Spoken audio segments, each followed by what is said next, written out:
Hi guys! Good evening! So, ayun, gabing-gabi na nga, 10:30, biglang nag-aya itong aking BFF at gusto niya daw uminom ng Yakult. So, kami tamang, naman kami hanap-hanap ng Yakult, pero wala kaming makita dyan sa baba. Yun pala, na-change pala siya ng place kung saan dinidisplay yung Yakult na hinahanap namin.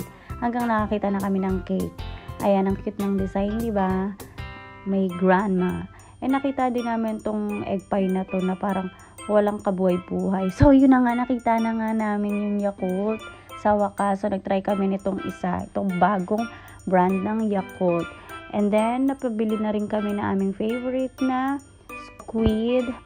So, yan lang nga yung binili namin. Softener, yung squid, and yung Yakult. So, yan, pauwi na nga kami. Ang negro naman dyan. Ganun talaga. That's walang filter. Ang camera mo. Bumili lang po kami ng pusit ng ng Yakult and softener. Yun ang tray for tonight bago matulog. Ano oras na ba? Alas 10. Softener plus Yakult. Oo, yan Ano lang. correct pero pag-combine mo, ano pangalan niya nga? Softener plus Yakult. Sofico. Soficoat. Yes. Ayan yung imimix namin yan, tapos iinumin namin.